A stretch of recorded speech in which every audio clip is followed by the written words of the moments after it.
Good evening and welcome to Open Your Mind Internet Radio. You have myself, Alan James. And you have myself, Stephen George. A very good evening. Good evening. It's Sunday, the 1st of September 2013. Now, you probably noticed on the website that the actual OYM player is not there. The company who actually supply our stream is doing maintenance at the moment, so the actual player is down. The stream's dried up, has it? The stream is dried up. But we are on UWS and we are running on MSI as well, so you can find us there. Now, our guest on tonight's show is Barrie Trower, who's a scientist, expert witness and trained in microwave warfare. We're going to be talking about Barry's report that he's just published, and which is available from OYM. But before we go down there and fill you in on what's happened during the week as well, we'll get the communication channels off Steve. Okay, well, I'll throw it over to Mary. Mary, how can people communicate with us on this fine Sunday evening?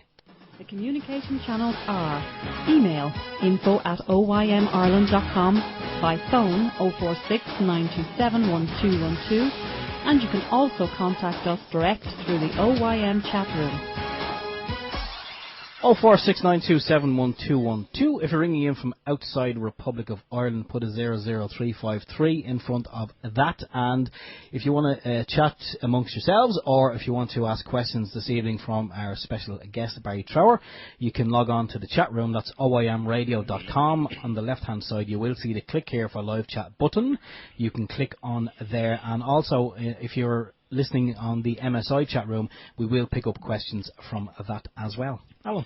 Excellent. Okay, just starting off, a big thank you and a fantastic work to Ben and everybody who went down to Kildare yesterday to support the farmer and to repatriate his property. Brilliant stuff. So hopefully the next lot of evictions will be the parasites in government. But well done to everybody that went down. I think there was about 200 or 300 people went down there, and I've seen some of the videos on Facebook, and it looked like it was a group of people that meant business. I've seen the video, and I'm going to criticise it ever so slightly, if I may. I think they reckon about 250 people, and they went down. There was a little bit of controversy where the people who were there in their security capacity didn't show their identification when requested to. Also, there was the lack of guard presence as well, which was also noted on the video. But the one thing that kind of struck me, as a bit odd, that it was a group of people who were going down. They had one goal, but no, there didn't seem to be a team leader, if you like. I know it's every man for himself, but I think it should have been a little more organised, because when the name calling started, and I think there was a little bit of a push and a shove session went on, and I'm not sure. I did see somebody put their hands on one of the security guys. Now, I mean, that's assault straight away. So, that it could have got nasty. They went down to make a point. They were there in force. A crowd of 250 people against two security guards.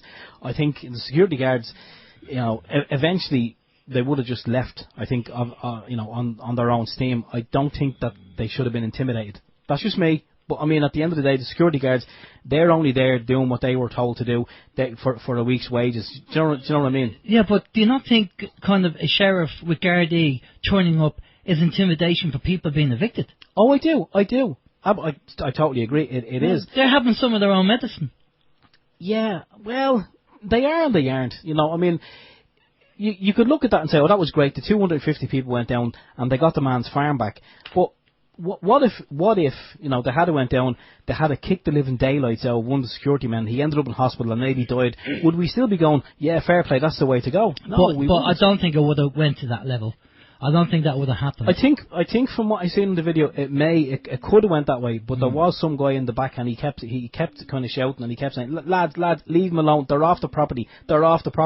Like, so even when the goal was to get these lads off the property, and even when they were off the property on public roadway, they were still getting intimidated by the people. I know there's a lot of anger there in the crowd. I can fully understand that.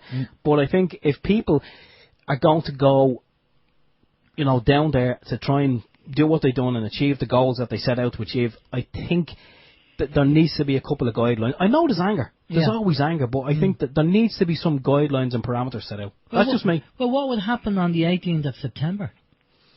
Well, the 18th of September, I You put me on the spot now. On the 18th of September... No, hang on. Aren't you the one who said, everybody will just walk up to the fence and there'll be one guard there going, now, lads, that's as far as you can go. Yeah, I did. In all sincerity, what I hope happens on the 18th is that the lads don't stop at the fence and, maybe one or two politicians are convinced to come outside and, address the crowd. Well, do you storm the Bastille or do you not storm the Bastille? Moving on. Do you want the Irish people to be very, organised and conformant, or do you want a bit of anger there? I think there should be anger, but it's like two fighters in a ring. There's a lot of anger and there's some intimidation, but they both know the rules, and I think that the trouble is, our guys in government don't know. They don't have any rules. Well, that is you true. know that. Well, you know yeah, that. Okay. I'm shutting up now. You're shutting up now. Okay. Well done to everybody that went down. Anyway. Well done. Yeah. Short notice.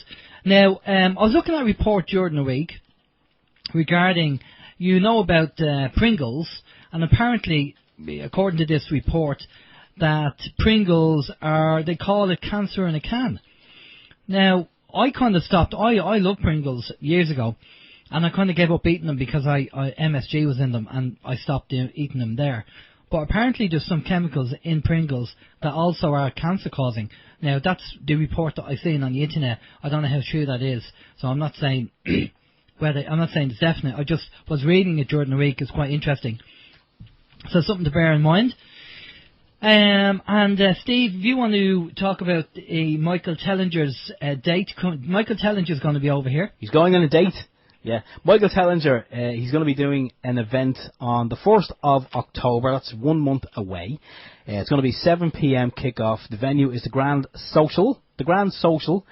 Is that a social club, I wonder? Don't know. It's just a gathering in the middle of nowhere. But it's the Grand Social. The address is 35 Lower Liffey Street in Dublin 1. The cost of admission to that event is €10 at the door. Or if you want to book online, it will be £11.50 because there will be a €1.50 booking fee. I hate booking fees.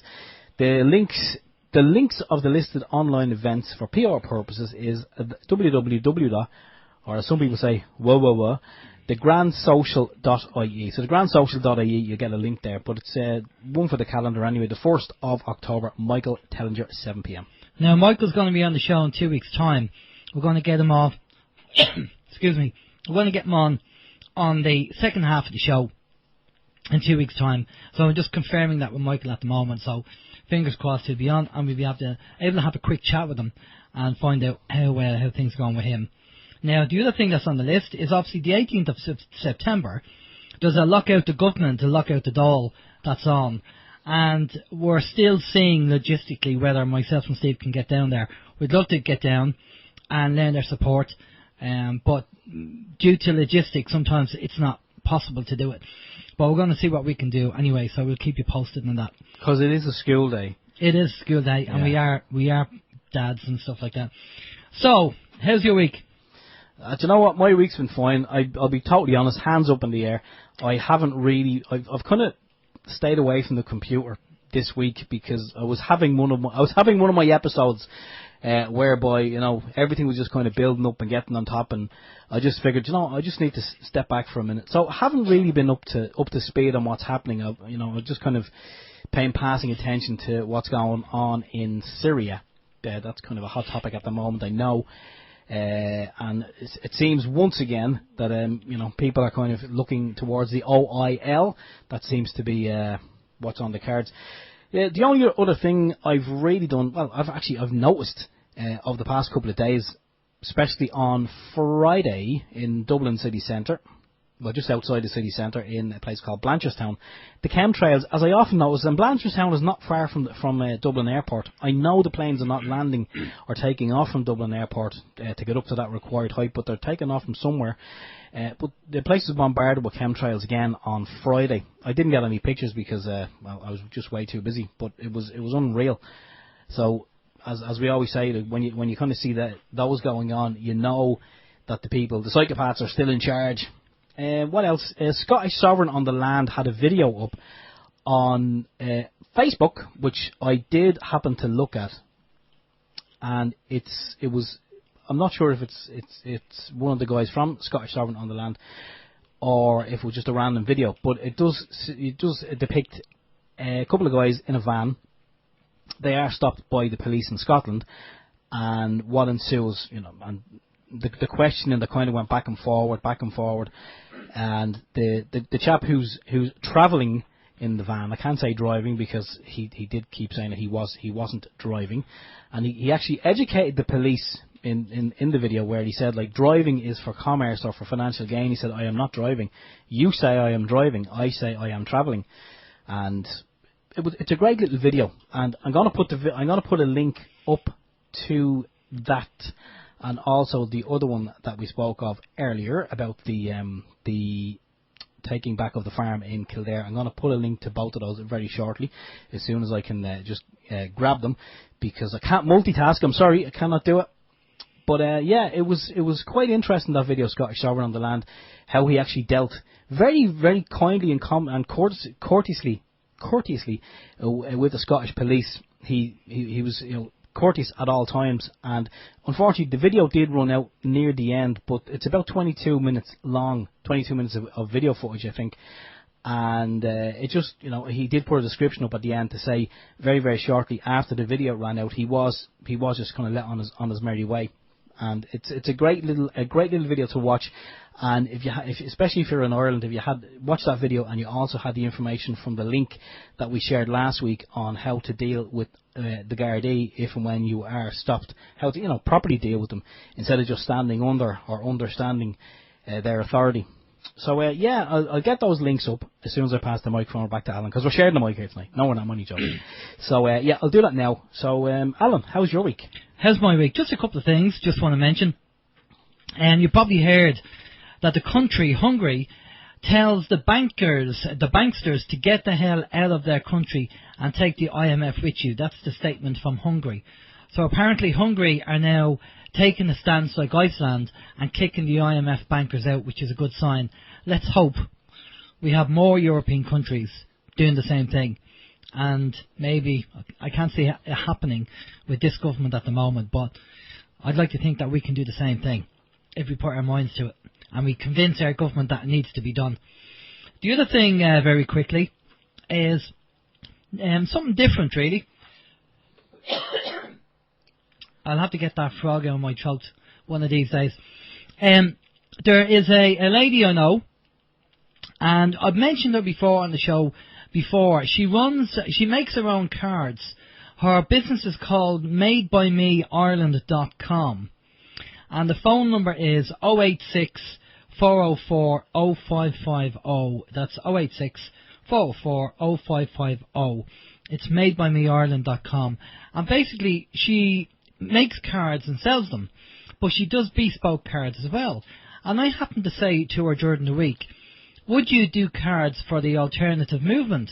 I.e., that if you want to send somebody a card, you can go to her website, you can specify what you want on the card, and it's whether it's all about waking people up or else sending a card to a fellow person in the alternative movement, got to do with opening your mind or wherever it is.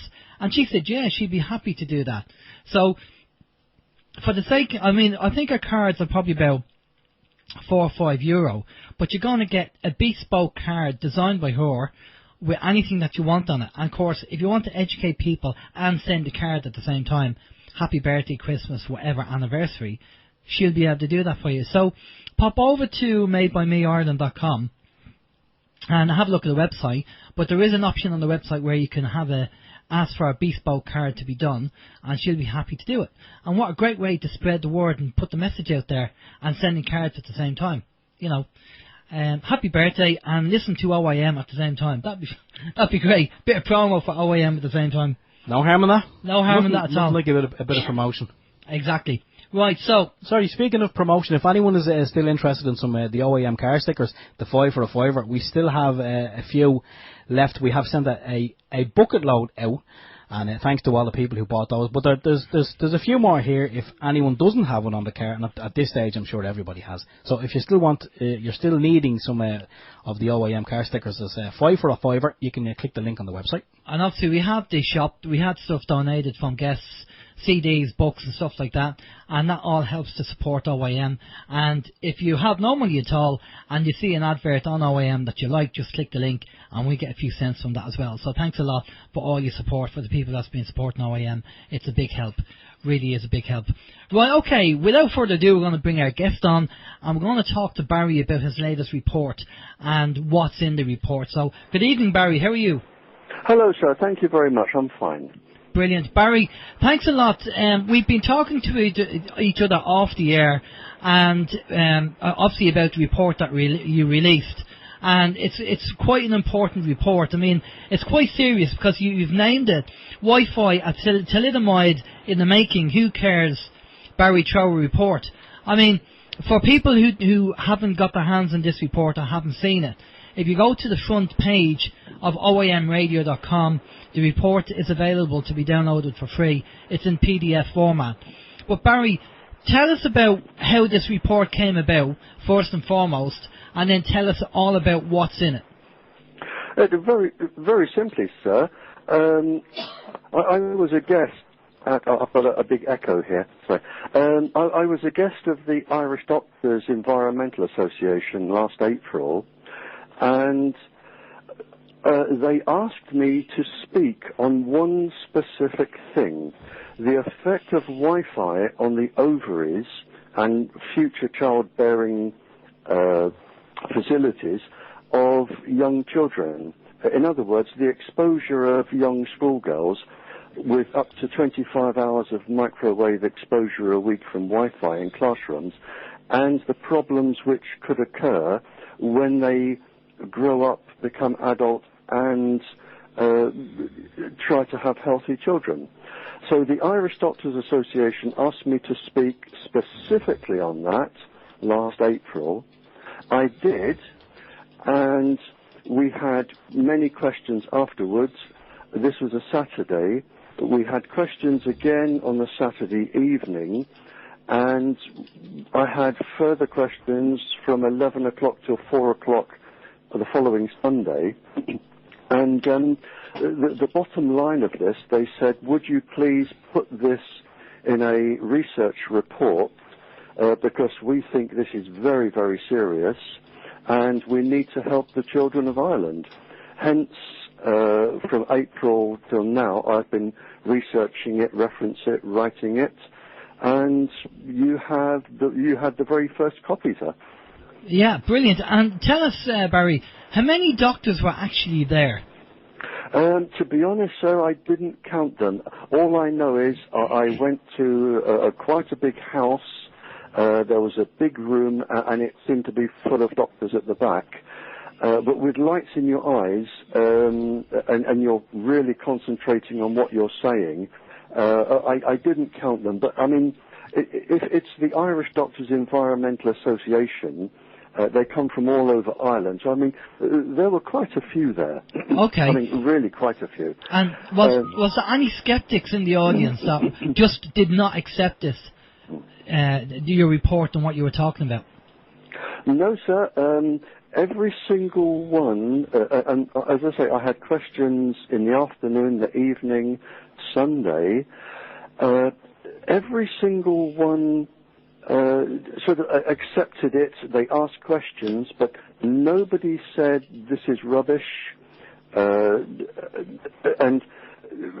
further on from that, following the Irish doctors, I was invited to give a lecture at Brighton University, roughly on the same thing, and I repeated the lecture at Brighton University, where professors and people were there, and they tried to take it to pieces, and they couldn't.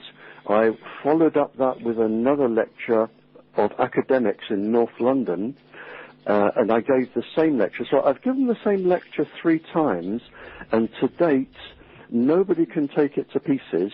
But the bottom line of all of this, and what is really shocking, is that the government knew before Wi-Fi came out, they knew, and it is in their own writing, which I've referenced in the paper, that around 57.7% of school children will have birth defects in the next 1 to 2 to 3 generations from exposure to Wi-Fi. And what you're also saying is that this is genetic. Oh, absolutely, sir.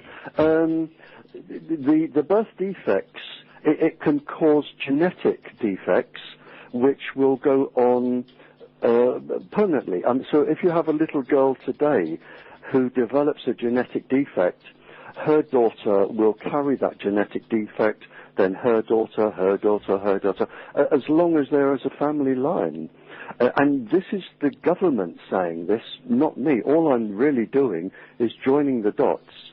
And one of the documents that really shook me was that the World Health Organization's professor estimated that it would be 47.7%, but this was women, this would be teachers, but schoolgirls are not grown-ups, and they can have a 10 to 20-fold increase in damage because of the higher water content of the body, the electrical conductivity of the body. They don't have the immune system to fight this.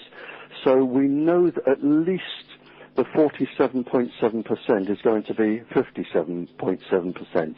And that is all children with Wi-Fi all over the world. That's incredible. And here's the thing, Barry. How do you... I mean, I have tried on 2 occasions to talk about this, the dangers of Wi-Fi in my son's school. And although the second meeting was a little bit better, there was still kind of, well, I actually don't believe this. If the government say it's okay, then it must be okay. But you're saying that the government didn't say it was okay. The government have never said, no government has ever said it is safe. In fact, Wi-Fi doesn't have a safety certificate, and there is in fact no safety level for Wi-Fi.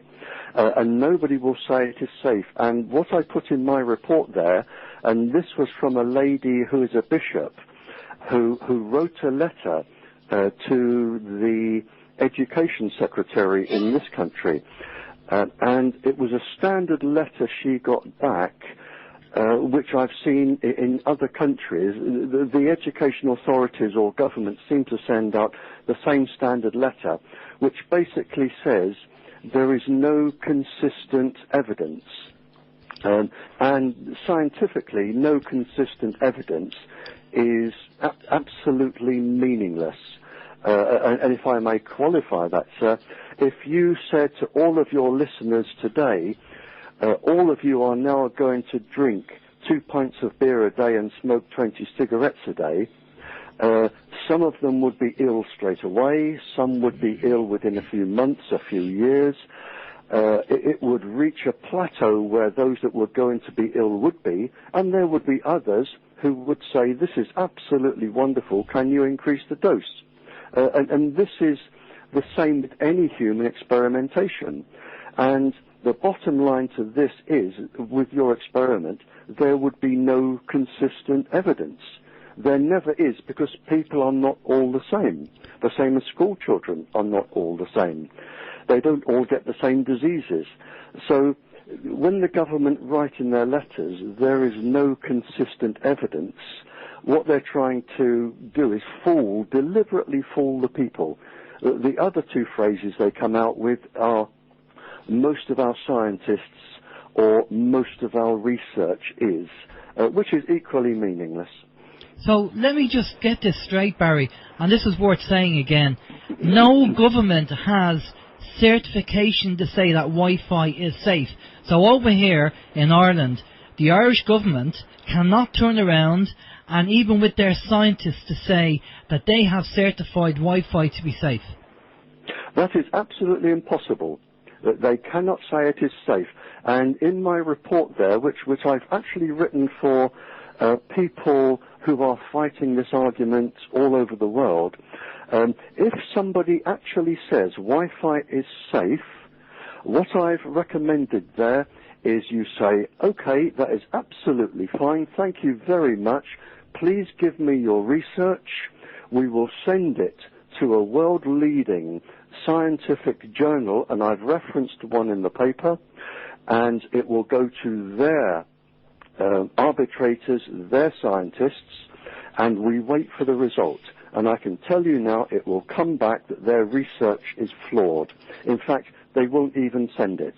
It is impossible to show Wi-Fi is safe because it isn't. And if they're saying it is safe, they are lying. And if they don't like me saying that, they can take me to court any day they like. So what do we do, Barry? How do we get around this? For people that have young children and young children in school with Wi-Fi there, because that's going to be the main issue along with everything else. But what can we do? Do we go in and say to the teachers in the school, the head teacher, right, here's a form that says that you're going to sign this, and if anything happens, my children, with Wi-Fi, that you are going to be held personally responsible. But, we could do that, and they could sign it, and,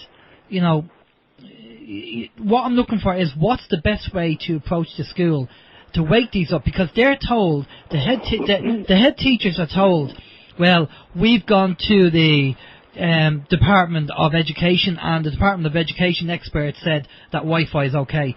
So that's the excuse they're using. Well, they can't say that. For the first reason is that, as I've referenced in the paper there, and I'm not advertising it because it is absolutely free, and I make no money out of it at all.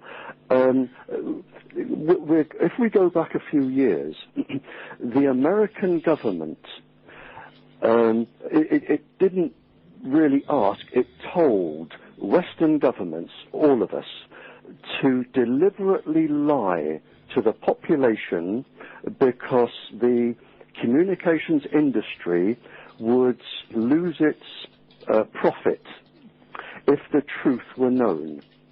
And this is what we've been doing since 1976. Then they actually made a list of all of the illnesses and diseases you can get from low-level microwave radiation, and virtually at the top of every list from every research were birth deformities. So they knew this before they said to the governments, mislead the people or it will affect industrial output, mainly profit. And this is what we've been doing. And today, they've really painted themselves into a corner. They're in a catch-22 situation. Because if they now come out and say, whoops, we're sorry, the lawsuits will bankrupt everybody. So all they can do is play for time, because they know the effects of this are not going to come out for 20, 40 years' time. And so most of the main conspirators here will be long gone. So really, all they can do now is play for time. That's one side. What can you do? Well, there are several things. I have known people say to the industry, trying to protect children, we are going to take you to court. And the industry has come back on more than one occasion and said to the people, go ahead. Court costs around £100,000 a day. Our part of the trial, when we call in all of our experts from all over the world, will take about 3 years. Your part of the trial will take about 3 years. Good luck, take us to court. And that is their attitude. That's very sad. That they're just putting profit over the health of the people and the nations and countries. Unbelievable. But Steve, it's in writing, sir. It's in writing. I've referenced it in the paper there. People can read what they actually said. That's incredible. Hang on there, Barry. Over to Steve. Do you want to just let people know about questions and stuff? Yeah, if anyone listening has any questions, because we know this is a very, very hot topic, and it affects every one of us on a daily basis. And we all know that wherever you go, the lure to get you into a lot of places is that they're offering free Wi-Fi. It's become the latest must-have tool. So, when you actually see Barry's report, you will realise how damaging and dangerous it is and has the potential to be. But if I could just add, remember you were saying about you can go into the school and you can present the information to a teacher. I think the best way to affect change, maybe the best way to affect change in that kind of situation, is if it is in your local school, join the Parents Association, the PTA, whatever it is. If there's a Parents Association and you join, you can educate people from the inside, so you're no longer on the outside trying to affect change. You can be part of the body who make the rules and regulations and the guidelines for the school. So I think that's a good way as well if you join a Parents Association. If they let you in and don't see you as a conspiracy theorist. Well, I think as a parent, it doesn't matter what kind of hat you wear, whether it's a tinfoil hat, whether it's a Stetson or a 10-gallon hat. It doesn't matter what hat you wear. At the end of the day, if you have a child in the school, you're going in as a parent. Yeah, but there's always a click, Steve. You know that as well as I do. There's always a click somewhere. Yeah, well, we have to, stop these clicks. Infiltrate the click. Infiltrate the click. But we're just going to do a little communication message just to let people know how they can contact us and what's going on. Oh, sorry. Hang up. Which you now, Barry? Communication channel. I'm still here, yeah. Email info@oymireland.com. By phone 046 927 1212. And you can also contact us direct through the OYM chat room. Okay, so just if anybody has a question for Barry, you can phone us on 046 927 1212, email us, or just leave a message in the chat room there, and we'll pass on the message to Barry. We've already got one in. Barry, first question in off the bat already is from Chris. Chris is wondering, what is the range, the distance of most Wi-Fi devices? We know that some of them are more powerful than others because it's kind of unregulated, uncharted territory, but what's the range of most devices? You actually answered it there, because it depends on the power. I would say probably around a 500-metre radius around a school. That's just Wi-Fi? Yes. A normal Wi-Fi router, 500 metres? Well, the router goes to another router, which goes to another transmitter. So you're generally looking around 500 metres around a school. In fact, they can even be more powerful. Right, okay, well... Because, if you think of all the routers, they have to go to a main transmitter. And the main transmitter has to go to somewhere else. Yeah. Well, I think what we probably in relation to is the computer. The computer Wi-Fi units are normally hardwired into the telephone system, and then the Wi-Fi signal goes out from there. So, yeah, the best way, people have said to me, how do I know the coverage of the Wi-Fi? And I normally say to them, well, if you walk around with your laptop, if you can get a signal and connect to the internet, then that's where the Wi-Fi signal is hitting you. Or your phone. Yeah, but you can have more than one router in a classroom, and every classroom can have them. So all of these microwaves, they actually add up. Would that be making a mesh system that we talk about, like the smart meters? Oh yes. You have areas of constructive interference. It's a bit like waves. If one wave goes on top of another wave, so what you can have in a classroom, if you imagine a chessboard, black and white, you can have areas of very low intensity and areas of very big intensity. So a child could be sitting in an area, or a little girl's ovaries could be in an area of maximum intensity where the waves are crisscrossing. Yeah, it's worrying. And as Steve said, in where he works in the office, the lady is sitting right beside where the Wi-Fi unit is. Now, I've seen people sitting around the table, sitting beside a microwave, and obviously they're getting their lunches, and they're heating up their food in the microwave while sitting around the table about 2 feet away. Oh, absolutely. Microwaves have never, ever been safe. Never been safe. But as was discovered way back in the 60s and 70s, there's a lot of money to be made, and this really comes down to money. There was a lot of money to be made switching from radio waves, which we called radio waves, to microwaves, because you could get a lot more information. It could go right through the houses, and it's really a money-making industry, and this is why the message was sent out that the governments must set an artificial safety level which will fool the people so the money could be paid. And this is the only reason that we've got microwaves. It is to make lots and lots of money, which is what the industry are doing. Now, something that we've heard before, Barry, and about Lloyd's of London. Now, Lloyd's of London will insure anything. They normally insure anything you want them to insure, but the one thing they won't insure is mobile phones. Anything got to do with wireless, they won't insure. And there must be a good reason why they don't want to do it.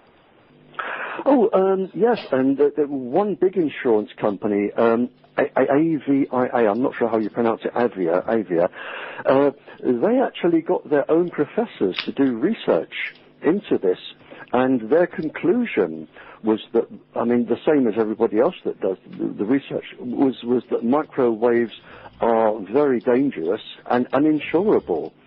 And Lloyd's, in fact, I have the original paper from them that goes back probably about 12 years now. Lloyd's advised other insurance companies to write exclusion clauses in the contracts to say that they will not cover brain damage and cancers and other illnesses, of which there are in fact 4,500 for an adult. They will not cover these from microwaves. And in fact, if you look now into the safety books in the back of the apparatus that you're buying, be it Wi-Fi or cell phones or anything else, one of the exclusion clauses in there, certainly in some of the ones I've seen, is that you will not join a class action and take legal action against the industry. Well, that's nice of them to volunteer that in the documentation. Well, it's in there. It's in the small print, and as well in the small print, it actually says, because I read this out when I'm lecturing, it says that some experiments have shown it can cause cancer. It also says, which is most interesting, it should not be held near the abdomen of a child or a pregnant woman. Nothing should be held near the abdomen of a child or a pregnant woman. And one of the things that I find really amusing for cell phones is that it says if you're going to make a long call, you should use a landline. Now, they don't define what a long call is. I mean, to you and me, it may be 3 minutes. If it's my wife sitting up in bed with a cup of tea talking to her friend, you start counting the hours. So, I mean, what is a long call? But, I mean, they've covered their backs. If you look at the safety book, the safety page in the back, they've actually covered their backs, saying it can cause cancer. You shouldn't have it near you if you're pregnant. All of the other things, you cannot sue them. So really, if you try and sue them, all they've got to do is open the book and point to the page and say, look, it's your choice to use it. The warnings are here. I will say I did come across something in a mobile phone manual. I'm trying to remember where I've seen it, but there was something like they were giving you instructions to make sure that if you're taking a call, try and hold it 3 to 4 inches away from your head. 5/8 of an inch. Yeah, and yeah. so 5/8 of an inch from your skin. Because that means they're actually recognising that it could do damage. Oh yeah, absolutely. So if you buy a mobile phone, if anybody out there has a mobile phone and you have the instruction manual, have a look in the manual to see if it actually recommends that you keep it 5/8 of an inch or maybe 2 or 3 inches away from your head when you're taking a call. Because I think lately they have been putting that in the manuals, but you need to check the manual just for their own get out clause, really. That's why they're doing it. Oh, absolutely. Incredible. Just a quick question, Barry, from Johnny. And Johnny's wondering, we heard before that the Russians have banned microwave ovens a long time ago. But Johnny's wondering, has Russia not banned Wi-Fi in schools yet? From what I gather, there are, to my knowledge, 9 or 10 countries now, some of which I'm involved in, that are actively in the process of legally taking Wi-Fi out of schools or have taken it out of schools. Now, I'm not sure about, I know Russia, or I am told, that Russia have stopped children under the age of 16 using cell phones, and I know I've also been told that they, up to a certain point, banned microwave ovens. Whether they've let them in, I don't know. I would be very, very surprised if they have Wi-Fi in schools, because their knowledge of microwaves is far superior to ours or anybody else's. And I would be very surprised if they do have Wi-Fi. Maybe one of your listeners knows, but I don't know if Russia is one of the countries, one of the 10 that has banned Wi-Fi, but I do know there are 10. Okay, Barry, if you had a room full of head teachers, and what would you say to them now? What statement would you make to them with a room full of head teachers who are going to either have Wi-Fi in their schools or planning to get Wi-Fi? What statement would you make to them now? I would say that you are going to cause genetic damage to at least 57.7% of your children, and I would challenge them, as I have challenged scientists in every country I've been in. I would challenge them to prove me wrong. I would challenge them to put one person in front of me, a government scientist, an industry scientist, I don't care who it is. I would challenge them to find one person who can stand in front of me and give me the safe level of microwave irradiation for a school child, namely a little girl sitting in front of a microwave transmitter. Tell me, Barry. And if they can't do that, I would say then use fibre optic cable or use a telephone line, but don't use Wi-Fi. And have a hard word. Are the head teachers going to be liable for this if they go ahead and do this?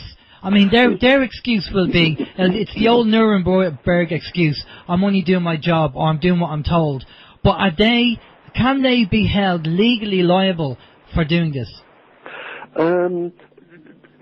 That's a brilliant question, sir, and it really is brilliant, because when I was speaking at Brighton University and another university, two ladies, actually, they didn't ask a question, they actually came up with some advice, and I presume they were academics, and they said one of the problems, Barry, is that when the government Ofsted inspectors come into a school, if you don't have Wi-Fi and all of the up-to-date technological equipment things, you don't get all of the ticks in the boxes, and you don't get that magic sentence saying an improving school or something really nice. So there is a blackmail that if you don't have Wi-Fi, you're not going to get a good Ofsted report. That's the first thing. The other is who is legally responsible. Now, I'm not trained in law, but what I have been told from conferences is that it is the signatory who takes the legal liability. In other words, it will probably be the principal or the chair of governors. Okay. Now, I suppose the next question regarding that, I mean, there is a school in Dublin, and we can't say what school it is for obvious reasons. We don't want to say anything, but we know there's a head teacher in that school who has banned Wi-Fi in the school, and fair play to her for doing that. But that's good to know that either the head teacher or the actual board of governors, or the board who's involved with the school, are legally responsible. They have to agree to it. But, I mean, what head teachers could do is switch on the Wi-Fi when these inspectors turn up, and when they leave, just switch it off. If you're going to, well, you could do, but I mean, you could just have all of the sets hardwired anyway. I mean, you would need double the sets of computers, wouldn't you? You could do, but it's. I mean, why hide the fact that you want to protect your children? Well, you know, the people that work for the Department of Education over here will probably be using the Nuremberg excuse, saying, I'm only doing my job, this is what I'm told to do. And I hate when people say that, because it's just a get-out clause. It's just an excuse because they can't be bothered to check it out. Now, yeah, what they're actually doing is they're saving money. If you have a school that, let's say, have 1,000 students, and you need 1,000 computers, then if you're going to have it hardwired, you've got to have workmen come in and drill 1,000 holes and put 1,000 pieces of cable in. And it doesn't cost much, but it's cheaper and easier for somebody to come in, plonk 1,000 computers down, put a little router on the wall and say, there you are, off you go. And it just saves money. And this is the only reason they're doing it. It's because you save money. Whereas what you're doing by saving money, according to the World Health Organization and the government, is you are condemning 57.7% of your children to birth defects. That's incredible. Steve, you got a question for Barry? Yeah, I have a question for you, Barry. It just came in there a couple of moments ago on the OYM chat room. And one of our listeners wants to know, is it true that mobile phones and Wi-Fi can be switched to another frequency which is not dangerous? No. No. No. No, because they use microwaves. There is no frequency they can use that are not microwaves. And there is no safe level of microwave irradiation. There are different pulse systems that you can get that come with the different frequencies, and it may be that one pulse frequency, you have several pulse frequencies mixed in with the waves, and the pulses, they can actually cause quite a lot of internal damage and brain damage because they interfere with the natural waves of the cells and the organs in the body. It may be that one of the pulse systems is more compatible to your body than one of the others being used. But microwaves per se are dangerous. They have never been safe. So it may be that there's a pulse system which is less aggressive in the body, but no, they will not be safe. There is nothing you can switch them to that will make them safe. What about, Barry, I know we said before that anything above 300 megahertz is classed as microwave. Would it be possible to have a mobile phone system or even a Wi-Fi system operate below 300 megahertz without this pulse system and you know still be able to do what it's required to do but not be dangerous? Well, I mean, then of course you're going into radio waves, which is what we had before. So it would be less dangerous. It would, yes, the thing about microwaves is the fact microwaves are used because they penetrate brick and they will penetrate virtually anything in your house and they will go right through furniture, walls, you. But the thing about microwaves is that they react with water. They have a particular frequency that reacts with water. And when you react with water, you change the cellular processes of the water molecules. Now, we are made of water, and this is the problem. All microwaves will react with every single cell in your body, whereas radio waves will not penetrate walls, and they do not easily react with water.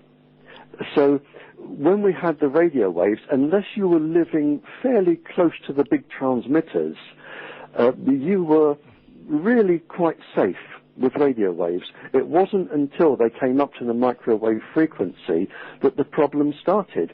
But with the problems, then of course you got the additional health effects. Okay, well, sorry. Go ahead, Barry. No, go on. I've really finished. Go on. No, that's. I was just going to add to Steve. That's a kind of pretty good question because we do talk about. We know where the problem is regarding Wi-Fi. So what we want to do is kind of look for a solution. And of course, if people are going to say, well, okay, Wi-Fi is dangerous, mobile phones are dangerous, but this technology is so integrated in society, is there a solution? And Steve was on the right path to say, and what you're saying about radio waves. Now, this is kind of getting a bit probably technical, but myself and Steve have experimented in the past using 27 megahertz, which is the CB frequency, to actually send data over radio waves to each other. So what we would do is we've done this, myself and Steve have done this, we would have an image on the computer and we would transmit that signal. It's a bit like the old modems, the computer modems where you get that kind of noise going on. But I sent the image to Steve over 27 megahertz, and then Steve received it, and he's 10 kilometers away, and then Steve did the same thing back to me. So I know radio waves probably cannot penetrate concrete and stuff, but if you're in a classroom and the computers are in the same classroom, then radio waves possibly will be the solution for doing wireless, but as a radio wave rather than a microwave. Yeah, you could, but the problem is the aerial would need to be on the roof. Because radio waves, they tend to be much longer and they won't penetrate the brick. So, as with when we had our old-fashioned wirelesses, you needed quite a big aerial, and it generally needed to be outdoors on the roof. Or if it was indoors, you would need one of these big pull-up aerials, and you couldn't have those with a cell phone. You could with a computer, and with Wi-Fi. You could use radio waves there, and your solution there would work. But, of course, we have the Wi-Fi, we have the microwaves now. Yeah, you're right, because that's the problem. It will work if you're in a classroom situation and you brought down the Wi-Fi frequency down to, say, 27 megahertz, for example. That's fine. Yeah. But as you say, Barry, if you were to use 27 megahertz on your mobile phone, you would have an antenna 8 foot long. Yeah, exactly. That is the problem. So you'd have this small mobile phone in your hand with an antenna 8 foot long.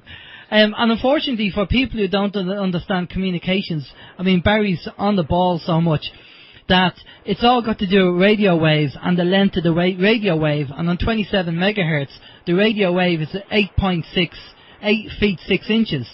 And that's what you need to transmit the actual wave. And unfortunately, you can't have a mobile phone with an 8'6" antenna. And that's how the technology works. Hence why they use microwave, because microwave use smaller antennas. So, although it might work in a school environment with Wi-Fi, because you could put an antenna like that on the roof, for a mobile phone, it won't work. It's impossible. Not quite impossible, sir. It may work with what they call fractal aerials. Okay. And if you have any geniuses out there, they may want to. With cell phones, the aerials don't have to be big, but in order to get them inside the phones, are you familiar with the word fractal, where you have a drawing? It's a drawing, and when you close in on the drawing, it's still the same, and you close in and it's still the same, and then it's still, you're looking at the same picture each time you close in. Are you familiar with that? I've heard of fractals, obviously, yeah, but I haven't heard about the technology. Right, now, what you can do, and if you have any geniuses listening to you, and they could actually invent an aerial for this, with your 27 megahertz aerial, what you can do is you can actually make an aerial the shape of a fractal. In other words, it zigzags and zigzags and zigzags, ever smaller and smaller and smaller and smaller. So what you do is you compress your 8-foot aerial down into something that would fit inside the cell phone. That would work. Okay. That's like having a loading coil, Barry, is it? Yeah, I was going to say that. It's like a coil. It is like a coil. I'm trying. A fractal. It looks like the coast. If you look at the map of Ireland, which is like the coastline, and then you zoom in, and you've still got the same sort of picture of a bit of the coastline, and it's still craggy. And then you zoom in, and it's still craggy, and you get down to the smallest piece of sand, and it's still craggy. You know, it's the same shape as you go down and down and down. That's a fractal. And has anybody done any research into designing fractal antennas? They have for cell phones, because where you had a cell phone where you used to pull up a little aerial about 6 inches long, they decided to put that into a fractal using very, very fine gold wire, very thin gold wire, and that works perfectly. You can. It's only a matter of somebody saying, let's get an 8-foot 27 gigahertz or megahertz aerial into thin gold wire, which can be thinner than human hair, and you just fractalize it into the back of a cell phone. That would work. That's a good idea. Got the technology used though to do that, Barry, would be cost a bit of money, all right. Mind you, if you could have a cell phone that was safe, everybody would be dumping theirs into buckets of water and buying a new one. Hey, Steve, we got our business idea now. Barry's just given us a business idea. We have to make fractal antennas for mobile phones. Brilliant. Well, listen, we're going to expand this out. Do you have any other questions on this subject before we move on to something else? I have a question come in, from Captain Stingray from the MSI chat room, Barry, and he said he's wondering, he has a Wi-Fi capability, but he has it's obviously a router that he has with the Wi-Fi, but he has the Wi-Fi switched off, so he's using it hardwired. But even though the Wi-Fi is switched off, does it still send out Wi-Fi waves? Is it still emitting Wi-Fi even though he has it switched off? Well, it depends on the make of the set. Some of them can still be transmitting, and some of them won't. The only way you can test that is to hire. You can hire microwave detectors. They're just little tiny black boxes, look like calculators, and they basically have an on-off switch and a volume control. And you can hire them probably for about €10 a week. And if you've got one, you can test your microwave oven and everything else at the same time. But, I mean, if you just hire a detector and you turn your Wi-Fi on, even though the Wi-Fi transmitting bit is off, just turn it on and it'll go like a Geiger counter. It just makes a noise if Wi-Fi is going in. And really, that is the only thing you... Okay, well, losing it a little bit there, Barry. Barry, if you can still hear us, this is going to sound a bit silly now, but if you were to get your Wi-Fi router, I mean, if the fact that it's hardwired, if you were to say, cover it, cover it in tinfoil, going down the tinfoil road now, would that contain any little emissions that may be coming from the box, or would that be pointless? Well, I mean, the Wi-Fi transmits to the device on the wall, doesn't it? The actual computer bit. Well, that transmits and it receives transmissions as well from the wall. I think the majority of people, Barry, the way they have it set up in their home anyway, is the cable comes in to their telephone provider. The cable's connected to the Wi-Fi, and the Wi-Fi transmits the signal, and their laptop or computer picks up the Wi-Fi signal. Yeah. Yeah, but I mean, you can also have the aerial or the transmitter on the wall as well, as they do in classrooms. Yeah, that would be the Wi-Fi router, yeah. Yeah. Well, I mean, if you were to, I'm just trying to think, if you shield the microwaves coming out in the other direction,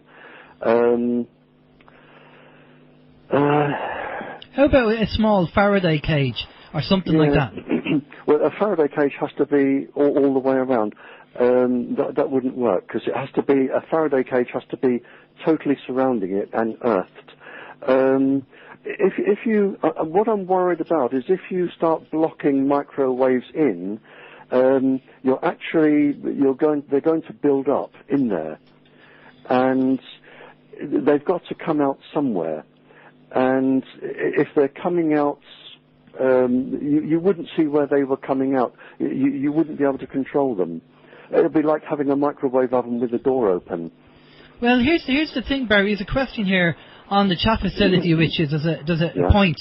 You know, the antennas on the back of a Wi-Fi box are omnidirectional, and if you were to make a directional antenna, I'm just wondering, you know, if directional antennas would be better than omnidirectional, because at least you know they're pointed in one direction. Well, if they sent a pinpoint beam to the receiver, that may be okay, provided you didn't have any reflection. Yeah. If you've got reflection, you get reflection from windows, pictures, anything shiny. Yeah. You would have reflection. You'd need to have the device to check, wouldn't you, for scanning? Yeah. Well, it's a good question. I mean, you know, what we'd say to most people is, like myself here and Steve, my Wi-Fi is switched off and my antennas are folded down, purposely folded down, so there's no option to transmit a signal, and everything is hardwired, and that's the way I have it. And Steve is probably the same. He has his switched off as well. So the best thing to do is just keep your antennas folded down and make sure your Wi-Fi is switched off. As Barry said, it's probably down to the manufacturer as to whether it's still on, even though you switch it off in the router. But then again, you can also change your router as well. You don't have to have a Wi-Fi router, as we already know, that the particular model of router that we have here in the studio, that there's a couple of different models available. Some have Wi-Fi and some don't. So there's always that option too. Yeah, don't buy a Wi-Fi router, just buy a normal router. Although I'd love to see, you know, when you take your phone out with a certain provider, they will give you, and you get your broadband, they will give you a router, and automatically it's a Wi-Fi router. I mean, I'd love to know if you said to them, I don't want the Wi-Fi router, just give me a regular hardwired router, no Wi-Fi option. Could that be done? I wonder. I don't know. You'd have to ask there. You know, I'm just conscious of time, and we have a couple of subjects that we need to get through. But that was brilliant on Wi-Fi. I mean, if anybody has any questions for Barry on Wi-Fi, anyway, just send them over. But the next subject I want to touch base with Barry on is Deborah Tavares sent us over. There's video footage of a group of policemen over in the States, in Los Angeles, actually beating somebody up and killing them. And Deborah wanted to know, really, what's the... Well, Steve, I think you took the notes down for that, so do you want to go with that and just speak to Barry about that? Yeah, that was it. We were speaking about that just before we come on, about the police in Los Angeles. They actually did beat a guy to death. We were wondering, Barry, is this aggressive, over-aggressive and angry display, could that be mind control? Could it be mind control being used there to induce that anger in those cops? It could be, but it's very, very unlikely. What it probably is, and this is not the first time I've heard this. In fact, when I lecture around the world, one of the things I get is from the emergency services is the sudden rise in aggression in police officers or military personnel all over the world. And I've actually written to a High Court judge involving one case here. In fact, I think my open letter now is on the internet. And to give you an example, I've been commissioned to write 2 Tetra reports on the Tetra communications system used by the emergency services, which is also being used in the United States. But some other systems are very, very similar. Now, they have a pulse frequency of 17.6 pulses a second. And what this does, it causes something called calcium efflux. In other words, it releases excess calcium in the body. Now, one of the symptoms of calcium efflux in the brain is severe aggression. So we know that, and I've put it in both my reports, and I've also sent testimony to a court, where here a police officer beat somebody to death. I've sent testimony saying that the calcium efflux caused by the system, which is provable, it is easily provable, that can cause severe aggression in probably around, I would say, between 3 and 20% of the people using it. And of course it depends on circumstances. It depends if they're with other police officers close by, because then they're getting a multiple dose.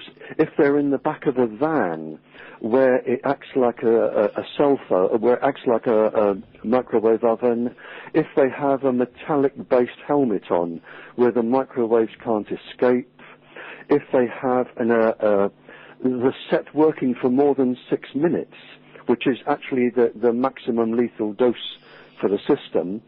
So there are lots of different things.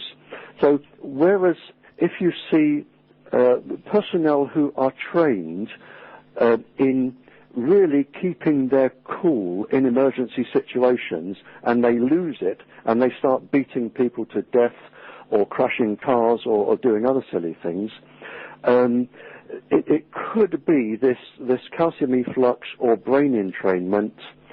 And I have, as I say, sent a letter to a High Court judge explaining this, and it's explained in my Tetra reports as well. So it could be mind control, but that would be most unlikely. It's probably the fact that they are having a lethal dose from the system. Well, here's the thing. We have the Gardai over here who use the Tetra system, and they keep their radios just on their chest.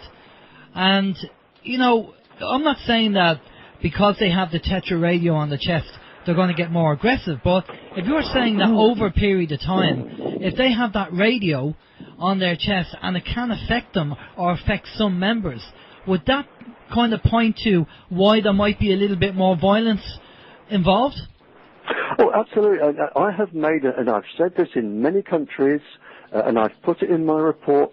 I have said that any police force that uses the Tetra system, I will guarantee 4 things.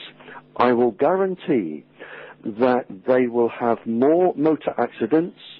I will guarantee they will have more cancers than before.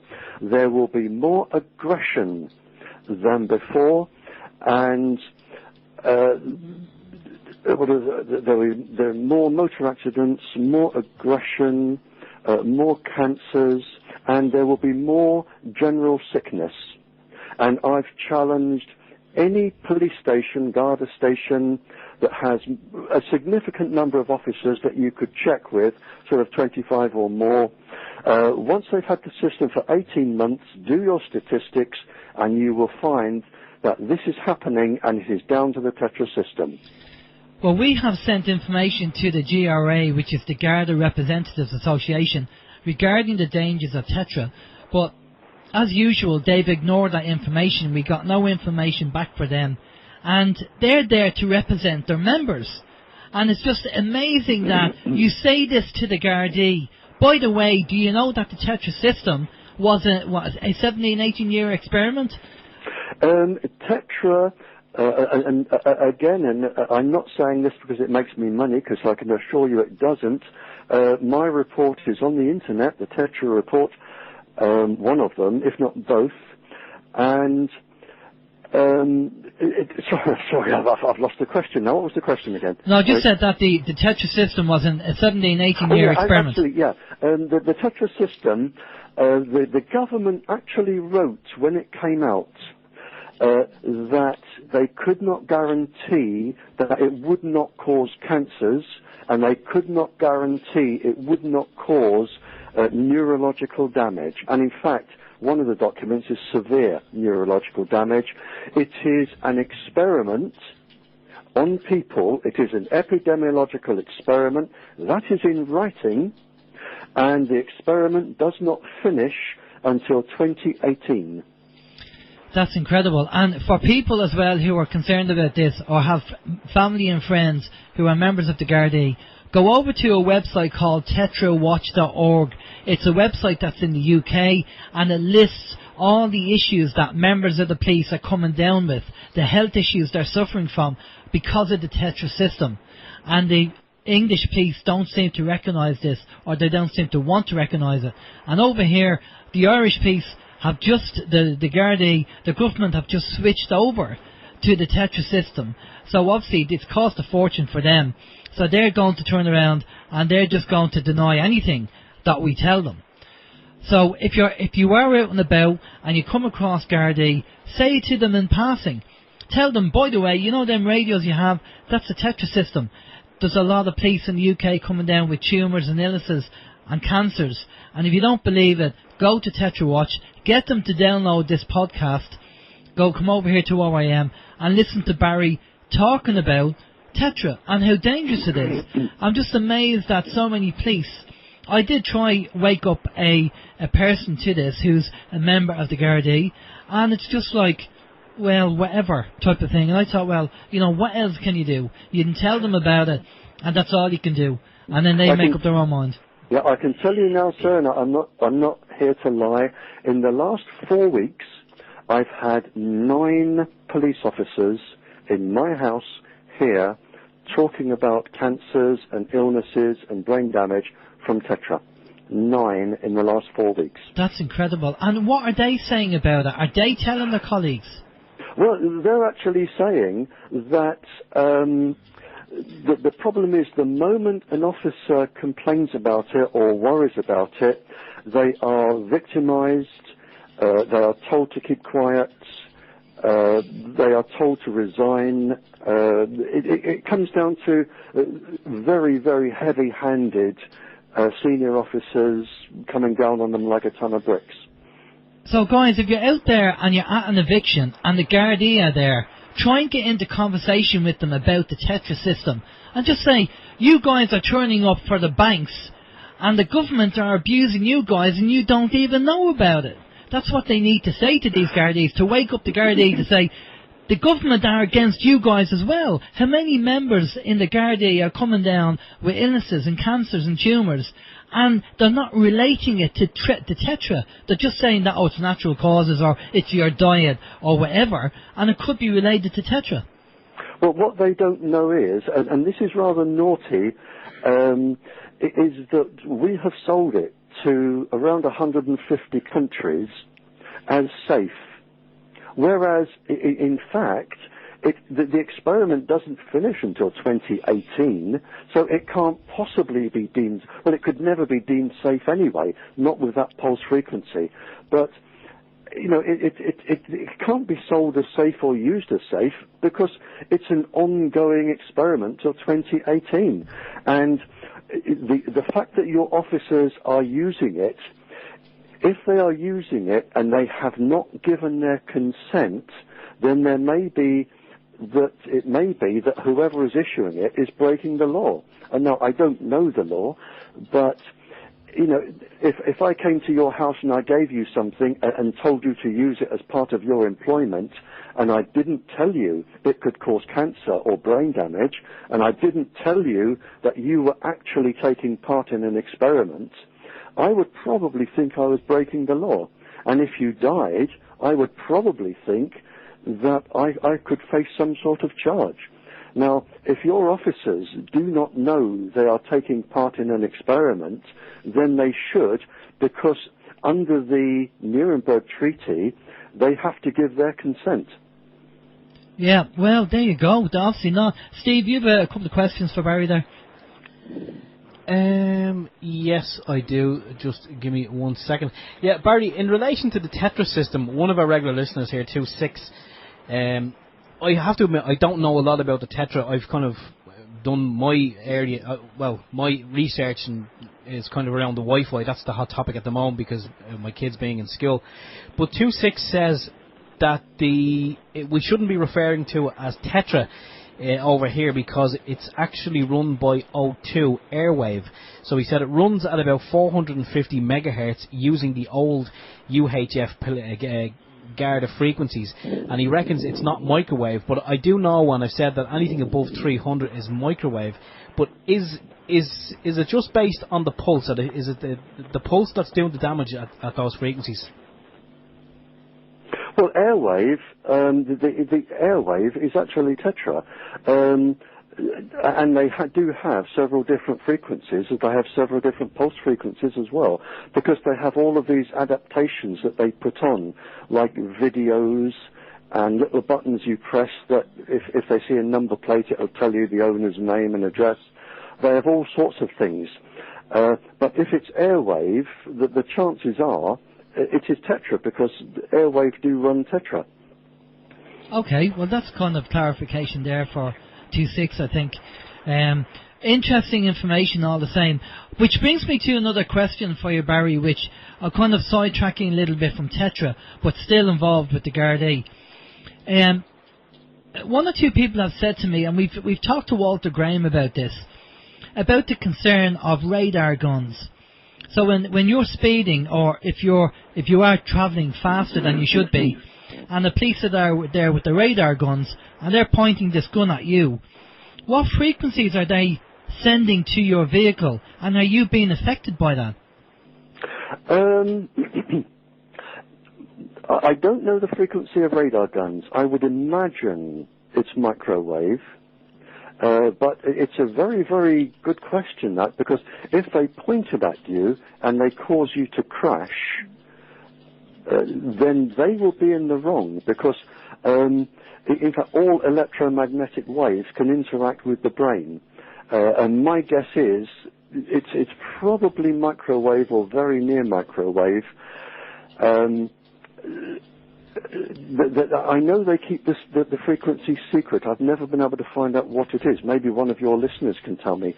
But if they pointed at you and they caused you to have an accident, that would be a very interesting legal case. Well, I remember speaking to Walter Graham about this, and Walter said there was an incident in America where the police were using speed cameras, pointing at people to check their speed. And when they weren't using it, they were putting the actual speed gun between their legs. And he said the officers who did that came down with testicle cancer. Oh, that would be. It certainly would be. Without a doubt. I mean, it's known that microwaves cause cancer. There is no problem there. I mean, there are, to my knowledge, I think it's 8 high court cases now, and something like 20 other legal cases showing this. There never was any doubt that microwaves, even the government have written microwaves cause cancer. Even the industry have written microwaves can cause cancer. So, if you're holding a radar gun near your testicles, then the chances are they will get cancerous. Yeah, I'm just concerned that with these speed cameras on the side, the speed vans, they're pointing their, obviously, speed cameras at people checking their speed. If they're pumping out frequencies and they're hitting us because they have to be strong to hit the car at a distance, then surely that has to be, on the health and safety, that has to be an issue, because if they're physically hitting the car, which is going to be hitting us, because it's going to be a wide spectrum, isn't it? And yeah, absolutely, yeah. So they're pumping us with frequencies, and we haven't consented to that either. No, you haven't consented to that. It's like the parents haven't consented to Wi-Fi in schools, and yet we're back at Wi-Fi at the moment. The parents haven't consented, and yet the teacher is legally, and this may be a loophole here. They are in loco parentis. In other words, the teacher is legally bound to look after the child as the parent. Now, if the parent is saying, I do not want my child irradiated, and the teacher is in loco parentis, then technically the teacher cannot do anything to the child that the parent would not. Oh, that's interesting. That is very interesting. That's interesting. Do the teachers know this, I wonder? Well, I mean, I was a teacher for over 20 years, so, and I would think virtually every teacher must know it if they've been through teacher training school. You're in what is called loco parentis legally, which means you cannot smack the child, you cannot do anything to the child that the parents would not do. You are really an acting parent. You are in a trusted position where the parents are saying, you will look after my child as I would look after my child, and you will not do anything I would not do. Oh, that would be brilliant. And that is your legal responsibility as a teacher. I'd love to get the paperwork that says that. It's in any teacher's contract. It's there. You are in loco parentis. I'd love to know if they. I'd like to see a copy of that as like from the Board of Education over here, and if that's what they're giving out to the teachers, that would be a great way to actually address the Wi-Fi. Well, every teacher is, whether it's written down or not, because when a parent hands over a child to a teacher, the teacher is in a trusted position, whether it's written down or not, that the teacher is legally responsible for the child. And in fact, I mean, it's, you know, one of the things you know, if snow comes down, you know, you hang on to the children until they can be collected, or if it's dark or stormy, you know, you don't send children out on their own if their school closes early. They must be collected, or you take them somewhere, but you are in absolute parental control of the child until you hand the child over to the parent. That would be interesting. I think that's a great way to probably address the issue regarding the Wi-Fi, definitely. I think that would be a good way to do it, you know, definitely. Right, there's another subject I want to touch base on, but Steve, you have a few questions. Can I just come back to this airwave just for 2 seconds? Yeah, of course, yeah. If anyone, maybe if Walter Graham is listening, airwave run Tetra, if they're saying your Gardai have a different frequency, that would be interesting. I'd be very interested to know if they are, what it is, and whether they still have the same pulse frequency. It may be that whoever told them is misleading them.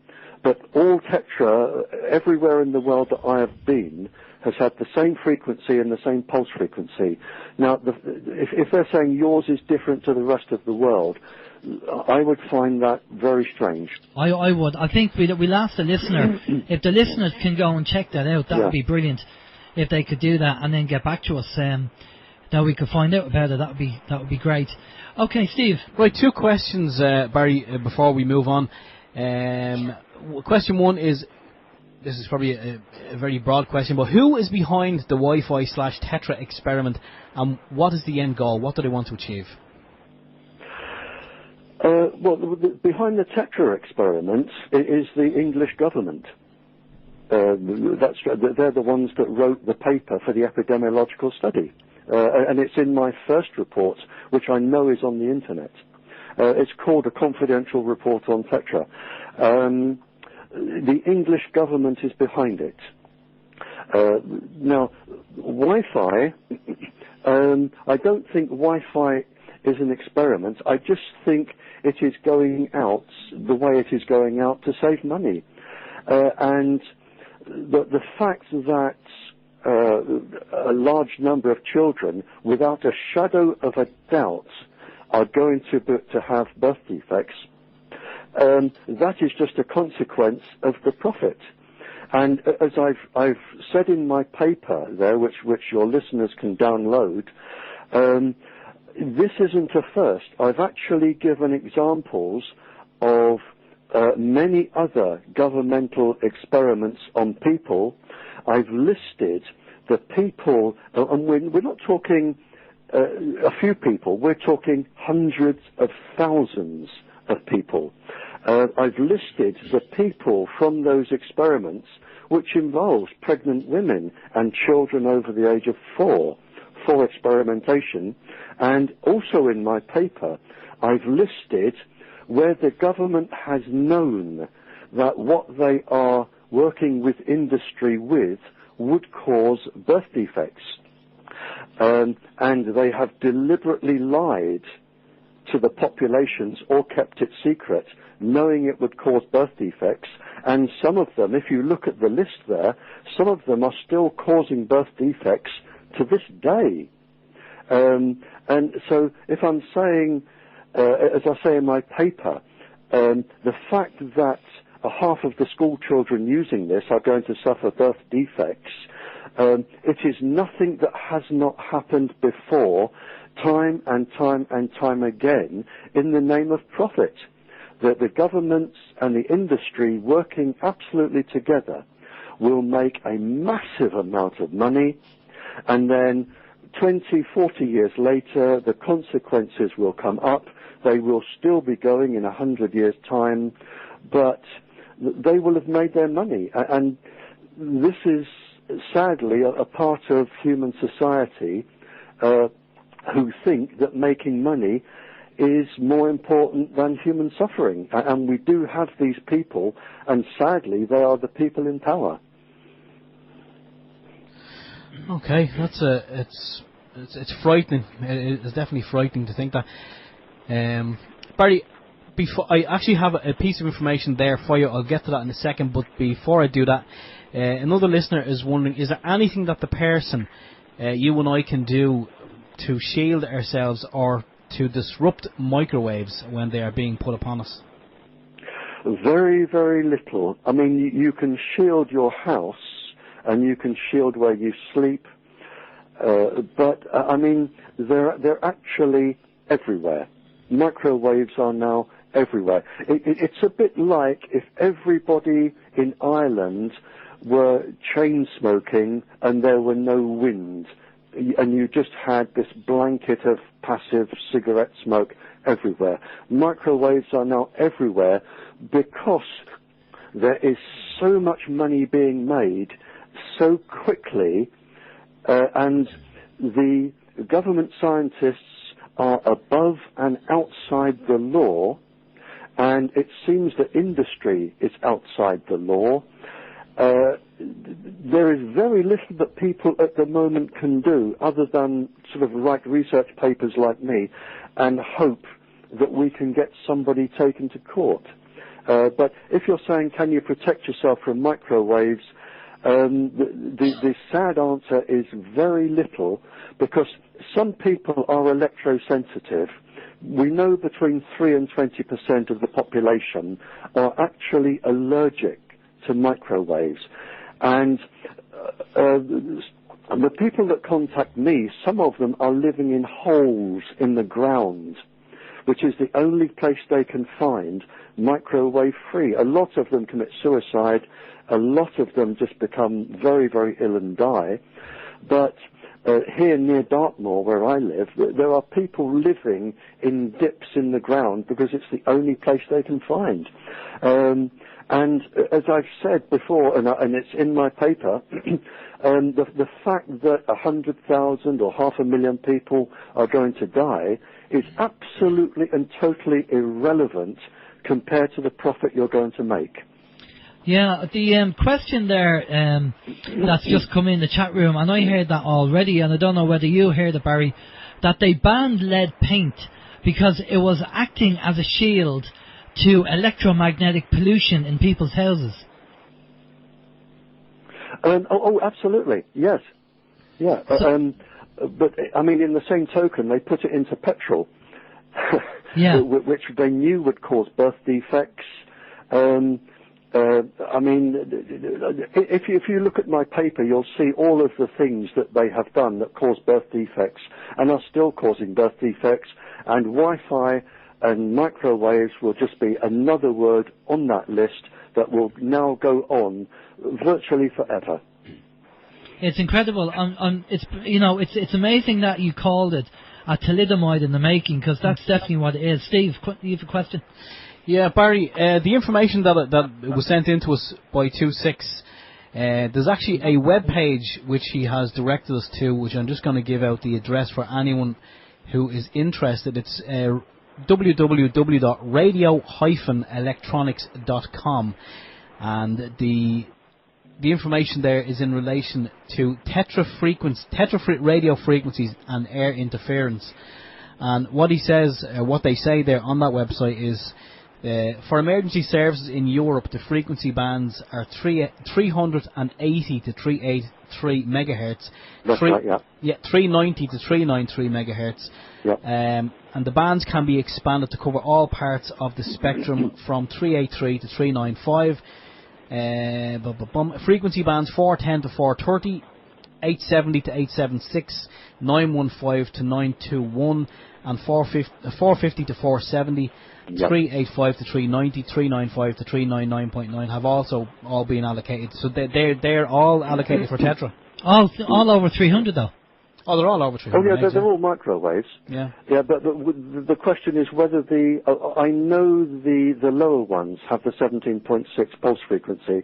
It's to whether the upper ones do as well. I don't know that. Yeah, actually, I'm just on the particular web page at the moment, and it does say the Tetra radio system uses a time division multiple access (TDMA) technology with 4 user channels. It's 25 kilohertz spacing, but it says the frequency spectrum data can be transmitted at 7.2 kilobits per second for a single channel. This can be increased 4-fold to 28.8 kilobits per second when multi-slot operation is employed. So obviously dangerous stuff. And that's actually written, I just noticed that article is written by Ian Poole. And I do remember reading some of his books there many, many moons ago, back in the the early 80s. I think he wrote some books on microwave communications and satellite dishes and all sorts. We got another question there, Barry, from one of our listeners, who said, question for Barry: does Barry know that the security services use a small device that shield them from any electromagnetic attacks? Does he know if there is any way we could get these devices? I don't think you can. I know the security services and the military protect themselves from microwave irradiation, but whether you can get them, I don't know. I think the ones I'm thinking of, I think they are actually illegal to actually own. Okay, so it'll be just illegal for me and you, Barry, but okay for the security services. Oh, absolutely. Yep. That's like that thing you were talking about a few weeks back.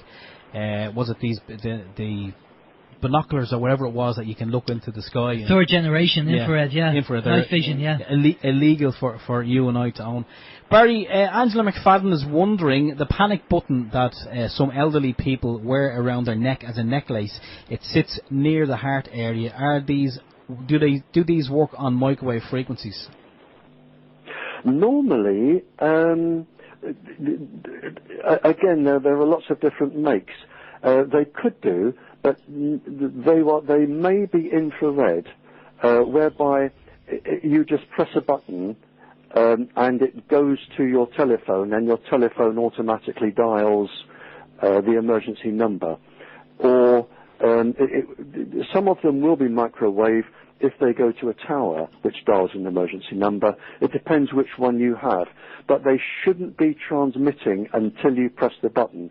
But I mean, we have to be reasonably fair here. There are times when microwaves can be used and can save lives. And if the system were used properly as an emergency system, we would probably not have any problem.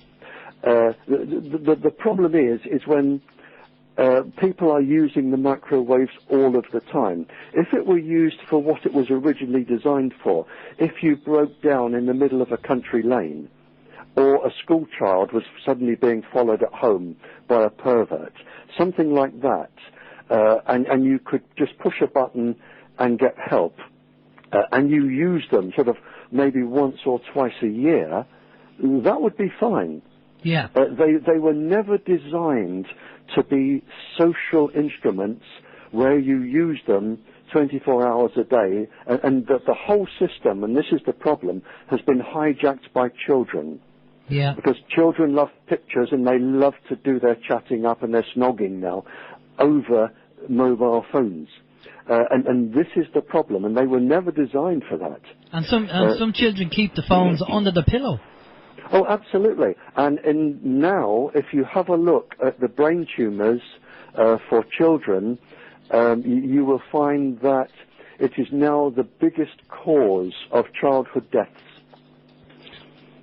That's incredible. Brain tumours being the biggest cause, I suppose, of everything that's going on. See, we know in Sweden that people who are electrically sensitive, it's now diagnosed as a problem. It's seen as a problem. These people are given help. They might, live outside in the country, away from all this technology, and it's accepted in Sweden that this is something that people can be affected by. But over here, as of yet in Ireland, and maybe obviously in the UK, that they've ignored it as a condition. We knew it. The first paper on this, it was then called microwave sickness, was published in 1923, and we worked on it with the Americans. And it was known then, and it was certainly known by the 50s, and we had papers documenting it with the Americans in the 50s and 60s. The problem is, and it comes back to money, is the English government has taken something like £50 billion from the communications industry in license fees. Now, what they cannot then do is say, thank you very much for our £50 billion. Oh, by the way, did you know your microwaves were causing sickness? We're going to have to limit the power that you put out. So the government prefers to take the money and say to the people suffering from microwave sickness or electrosensitivity, it's all in your head.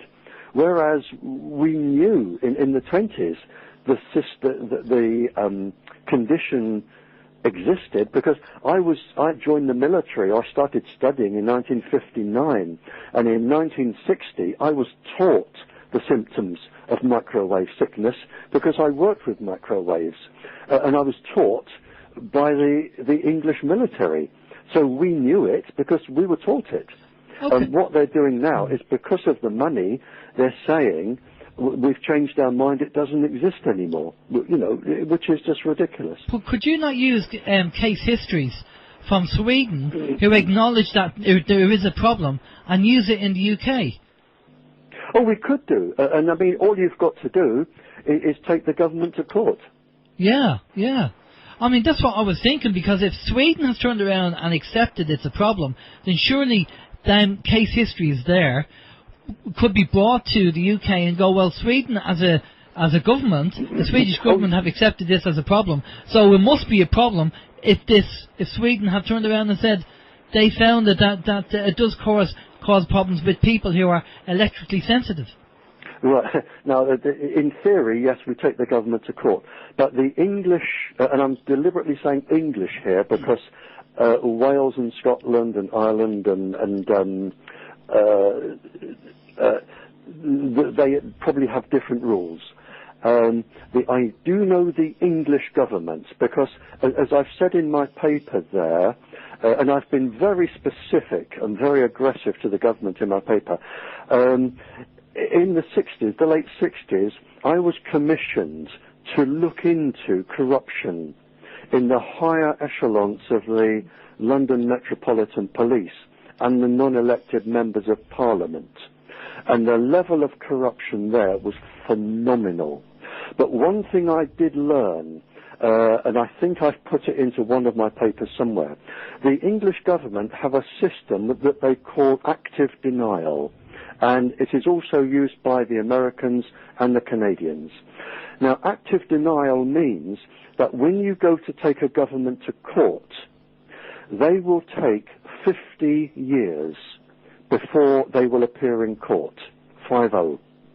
And a good example is now, there's a case coming up now, where 50 years ago we experimented on the genitals of the gentleman in the Congo. Now, what happens after 50 years, and I've known 5 or 6 of these cases come up in the last 15, 20 years, what happens after 50 years? The first thing that the English government will say is, everybody concerned is dead, there is no point in going to court. If the judge throws that out, as he did with the Congo gentleman, the next thing they say is, memories are impaired, so again, it's no point in going to court because nobody will actually remember the truth. And if that is thrown out, the next thing they do is they come down with the Official Secrets Act. And to this day, not a single English government scientist has ever stood in the dock. Ever. That's incredible. And I know with Wi-Fi and I know with microwaves, they are going to invoke the active denial policy, and they will say, prove this, prove that, and it's very, very easy to make legal cases last 50 years, ever so easy. Mm. Yeah, well, I agree with you on that one. I think our government will be doing the same thing. Barry, we have about 6 minutes left, so we're going to, Steve has 1 or 2 questions, so we'll kind of quick fire the questions over to you. Go ahead, Steve. Okay, Barry, we know that we've heard from reliable sources that there are targeted individuals all around the globe.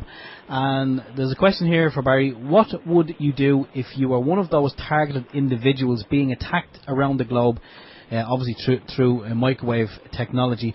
To whom would you go to ask for help? There are up to 40 countries that are targeting people. So if you're targeted in your country, it doesn't mean that your government or your industry or secret services are doing it, for a start. If you are being targeted, the best thing you can do is throw your computer and your cell phone and anything else that transmits into a bucket of water and leave them there. The next thing is get yourself a CT scan and see if you have an implant. If you have, get it taken out. Other than that, I would look on the internet. I was asked to write a very small paper called "Are You Being Targeted?" It was only 500 words. It was for a magazine that deals with targeted people, I think, and it will be on the internet.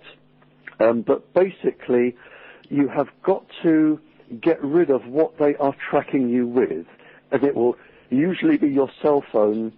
They may be using CELDAR, which is like a human-based radar, but the chances are, if you are chipped, you've got to get it taken out. And it will be a tiny little thing about the size of a pinhead, but it will be in your body somewhere. Yeah, well, bearing in mind that we did get the equipment, thanks to the donations of our listeners, we do have the equipment to scan people. Now, myself and Steve still have to get around to finding the ideal location. That we're finding that difficult at the moment, finding a location that doesn't have any Wi-Fi signals around, that's a clean area. But we will endeavour to carry on looking to get a good location that we can do that. You need a Faraday cage. Well, the only place to scan somebody is inside a Faraday cage. Yeah, we don't. It's just a metal mesh cage.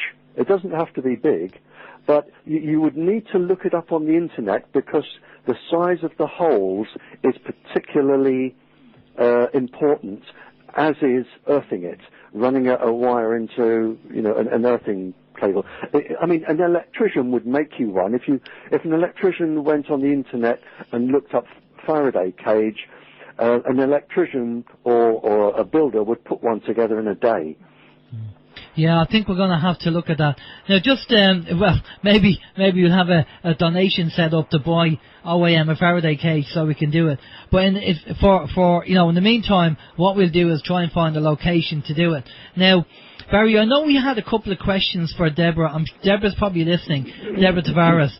And we didn't get a chance to talk about the questions, but I will say that what we're going to organise is for Deborah and Barry to get together separately and have a chat regarding all the questions that Deborah has regarding the issues that she wants to raise with Barry, because they're so in depth that talking about them on OYM would probably take half the night to do that. So we're going to do. I estimate a good hour and a half. Yeah. So it'd be better if Deborah and you talk off air and talk about what's going on there. So we'll organise that between yourself and Deborah anyway, so we get that organised. But, we've reached that time of the night, and it's been fantastic listening in, Barry, and the information that you've sent out. Thanks again for the report that you sent over to us. We were probably one of the first on the list. We appreciate that. Oh, you were the first, sir. You were the first. There you go. We feel honoured. Thank you. Thanks very much for that. And if anybody wants a copy of this report and to give it in to your school head teacher, you can print down, it's a PDF, it's 1 megabyte, it's on the front page of OYM. Just download it, print it out. It's 17 pages, I believe. And Barry wrote it in a way that is very easy to understand. And give that to your head teacher in the school if you don't want the teachers to use Wi-Fi. And if they turn that down, ask them to either sign a form that they guarantee the health, or, as Barry said earlier, use the, what was that? Loco parentis. Loco parentis. And obviously we can ask them to prove that as well. Steve, you have something quick you want to ask Barry, do you? No. You're no, okay? I was just... I'm so used to you. You do have a powerful body in your country, the Irish Doctors Association, who will help you. Well, we are going to have one of them doctors on the show, because I did talk to one of the doctors in that group, and he said that he would be interested in coming on OYM. So we're going to get him on and ask him about the wireless and the Wi-Fi and what they're doing in the group. So yeah, that's one of the things we're going to do. Steve, do you have to... No, I just was going to say that anyone who's interested in Barry's other report, Are You Being Targeted, that if you just go onto the internet and just stick it into Google, Are You Being Targeted, Barrie Trower, there is plenty of information out there. I think there's actually a video link. So it's definitely available. And we have Barry's other reports. If you become a registered user of OYM, which is free, Barry's other reports... Do I have time for 30 seconds? Of course you have, Barry. Go ahead. The other thing that may help you there, we don't have it here that works, but if you have something called the Children's Act, there may be, in this country, there is a special law whereby it stands apart from all laws that children cannot be harmed, and it stands aside, and nobody can interfere with that. If you have something called the Children's Act, or a special law to protect children, you may be able to use that. Yeah, speaking of that, Barry, we were asked to vote there, I think it was last year. They wanted to change the wording in the Irish Constitution, and we done our best to educate people, and so did other stations like MSI and TNS, and there's loads of other good groups around this country who tried to educate people as to what the government were actually trying to do. But unfortunately, we were unsuccessful. But what the government have done is they have changed wording in the Constitution that it now basically means that the parent, the state is kind of the new parent, and the child's parents is kind of reduced now to a caregiver. So therefore, we're just going to wait to see what happens down the line with this. But I did say, sir, that the best solution I could think of, and I was asked this at the Irish Doctors Association, I said, there is really one thing you can do, and that's put me in front of your Parliament. Well, I'd love to do that. We'd love to do that. Have the power to make that happen. You know, Barry, you're always on our mind when it comes to this technology, and we're talking to people, and again we will definitely give them the challenge and say, you get your experts and we'll get our experts, and then we'll sort it out. But as you say, they back down and they don't want to do it. You know, when we say, here's all our evidence, show me your evidence, they can't do it. No, they can't. They can't do it. And this is the thing, you see. So this is what we say. But, Barry, we've reached that time. Thanks a lot for coming on the show. It's been fantastic information. Great feedback from our listeners saying, thanking Barry for coming on. Enjoy the show. Great information. And as usual, you know, it's so educational. Every time you come on, we just keep learning more and more stuff about what's going on. So, brilliant stuff there. I'm going to pass you over to Steve to do the roundup, Barry. So, thanks again. Over to you, Steve.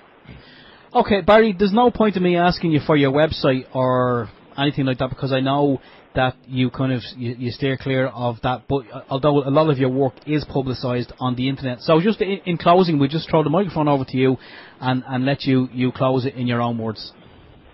Okay, so and the only thing I can do is urge all of your listeners, and I hope if somebody listening there has or is in a position of power, the one thing you can do, and this has worked, if you can get me in front of your Parliament, excuse me, if you can get me in front of your Parliament It won't cost them any money. I only need an hour. And if I can get in front of your Parliament and put the truth in front of them and challenge them to prove me wrong, then I can probably get Wi-Fi taken out of all of the schools in Ireland. Brilliant. Wow. Well, we will do our best to do what we can there. Okay, Barry, listen, thanks for being on. Just stay with us there for a minute. We're just going to go off to a musical break. We'll be back after this. This is Open Your Mind Radio on OYMradio.com, MSIRadio.com and UnitedWeStrike.com. And we're back. A little bit of bangles there. A manic Monday on a Sunday. We've just been having a quick word with Barry. And anyone on the OYM chat room, Barry's down for the pub crawl. Yeah, he's invited us for a drink. When he comes over next, we're going for a Guinness with him. Brilliant information from Barry. What can I say? Now, we just have a few minutes left. There's a couple of things I want to talk about before we finish up. During the week, myself and Steve did a pre-record with Claire Daly TD. Yes, we did. Now, very nice lady. Very nice lady. Now, Claire's away on holiday at the moment, and it's an explosive interview. Basically, we talked about everything, and we called a spade, and everything's out on the card. So next week, make sure you tune in, because we're going to be playing this. We touch base on everything. The problem is, 10 minutes before the end of the interview, the line went dead. And the line went dead as soon as we mentioned interest-free money being issued by the government. And that was the last question I asked Claire, and the line went dead. And it was nothing got to do with Claire, because we've got in contact with Claire, and she said my phone didn't work. It kept going to answer machine. So she couldn't understand why, because we called her back and the phone wouldn't work, kept going to answer machine. So, conspiracy theory, I don't know, but that was the second last question that we had for Claire, about issuing debt-free money from the government rather than the central bank. But all the other questions we touch base on fluoride, we touch base on Wi-Fi, we touch base on the whole statutes and acts and the law, and a host of other topics. You know, even the government, what the hell's going on with these people? Why can't they see how hurt the Irish people are? And just unbelievable information. So make sure you book a seat next week for the interview that we did with Claire, because it was a very good interview, wasn't it? Book a seat. Oh, this is a paid event. This is pay-per-view. No, I was going to say pay-per-view. This is pay-per-listen. Pay-per-listen. Yeah. So definitely a great interview. So make sure you're tuned in for that next week. Now, just just touching base on, again, open your mind a little bit. A lot of talk about Comet ISON and everything, Nibiru and Planet X and all that kind of stuff. But I was kind of doing my research as I normally do, and apparently, I don't know whether you know this, but the American government are apparently doing a drill in November to simulate a power grid failure. Now, this happens to coincide with Comet ISON flying by around that time. Now, if you think outside the box, do you think that they are going to use the disguise of a drill to keep people from panicking, to stop them from panicking, if ISON does have an effect on the grid and does actually shut it down? Oh. That they'll go, oh yeah, no, that wasn't ISON, that was just yeah. Right now, the words false flag spring to mind. Now here's another thing: the space fence surveillance system, which they use for monitoring asteroids and everything else. Why is the Air Force shutting that down? Surely that... What? Yeah, the space fence surveillance system, which was used to track ISON, the Air Force are shutting that down around the same time. Why? Yeah. And there's a few other things... The hairs should begin to stand up on the back of your neck about this point in time. And there's a few other things that are going on, which are but suspect over in America regarding around this time, and certain things, people having to be trained by the 1st of October. So... You know, start keeping an eye on things, chaps, and just watch what's happening in America. I mean, we won't hear anything over here. I mean, they wouldn't even tell Enda Kenny anything. You know, if Enda Kenny asked them, they'd be saying, "Oh, you're fine, Enda. Go ahead and do what you do. You're Man of the Year. Go over there, you know, in Europe and get your award and all that kind of stuff, and don't worry about anything else." But just to kind of highlight that. The American government are doing a drill to shut down the grid as a test or a drill. Why are they doing that? Why are they going to do it? Orson Welles' War of the Worlds. Was Orson Welles, wasn't it? Yeah, Orson Welles, yeah. It's so it's a bit strange that they're going to do that. But there you go. Now, as I mentioned earlier in the show, madebymeireland.com, 086 404 0550 for a unique card. So if you want to send a card and a message to a friend, family member, a birthday card, but have, say, chemtrails on the front of it or something like that, something unique. And the price of the cards I think it's €4 or €5. Could be chemtrails, could be Wi-Fi, could be you want to educate people and give them a birthday card at the same time. You can't get these cards anywhere, but this lady will design the card specifically for you and send it as well. All you have to do is order it and give her the details what you want. It's that simple. I think it's a great little business. I've done a few cards with her. It's brilliant because when it's somebody's birthday, right? You go on the website, you order the card, tell her what you want, she'll send it for you as well. And that's it. Job done. You don't have to go down to Tesco's, buy the card, write it out, get a stamp, and send it. She'll do everything for you. What a brilliant service. And it's a small business. It's a cottage business. It's not one of a big corporate business. It's a small business. So help support the small business and get them cards out that's going to be different. So you can do that.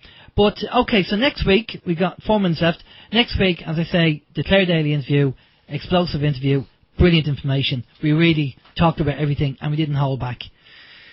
So, I'm looking forward to hearing the interview again. So am I. It's just a pity we couldn't do the last 10 minutes because we got the line went down. But I'm sure we will probably get Claire on again to finish the last 10 minutes. But the main questions were asked. We talked about statutes and act now, and we also talked about alternative cures for cancer. Ricky Simpson, Bernard Bowen, that stuff as well. We've talked about that as well with Claire. So now Claire's expressed an interest on a lot of the information that we talked about. A lot of it she wasn't aware of. So myself and Steve have sent over an email with loads of information and details of the people that if she wants to speak to, we'll arrange for meetings for Claire to speak to. Rather than hearsay in the air, if she wants to speak to Bernard Bowen and Ricky Simpson, I'm sure they'll all be happy to speak to a politician and, hopefully educate her, because I think she said that she lost a father to cancer as well, didn't she? She did, yeah. And she actually there's a few pieces of information that she mentioned during the interview, her comments and thoughts on certain other politicians. So that's going to worth tuning in for, at least. Yeah, well, I said to her about medical marijuana. I'm not even concerned about, marijuana. Now, she said apparently Ming Flanagan is putting in a bill to legalise marijuana. That's great, but I'm more concerned of medical marijuana for curing people with cancer and different diseases. Yeah, we don't want to get high, we want to get well. Yeah, let's get that in first, and then, worry about, the legalisation of marijuana later. But I think, if we can get trials in and get that done, that would be fantastic. But it's reached that time. Thanks again for tuning in. Steve? Yeah, just as promised, I have an announcement to make, and that announcement is that Santos Bonacci will be in Belfast tomorrow. That is Monday the 2nd of September. His talk will be at the Linen House on Friday the 6th. I think I've read that wrong. Okay, he will be in Belfast tomorrow. However, tomorrow is Monday the 2nd. I screwed it up royally. Anyway, his talk will be at the Linen House on Friday, September the 6th. It's going to be €20 per ticket. Tickets have already started selling. And if anyone is interested, pop along, or if you know someone who may be interested in going to that show, do let them know. So that is Friday, the 6th of September in the Linen House in Belfast. Excellent. Okay, and I think that's it. So, listen, have a safe week. Take it easy. And if there's any news that you have, any links or anything like that, send them over to us. Obviously, we'll send them as well. We get the podcast up as quick as we can. Take care of yourself, and good night. Okay, and same for me, from myself, Stephen George, a very good evening. It's been a pleasure having you here. Stay tuned to MSI for more great information. We'll catch you next week. Take care. Bye-bye.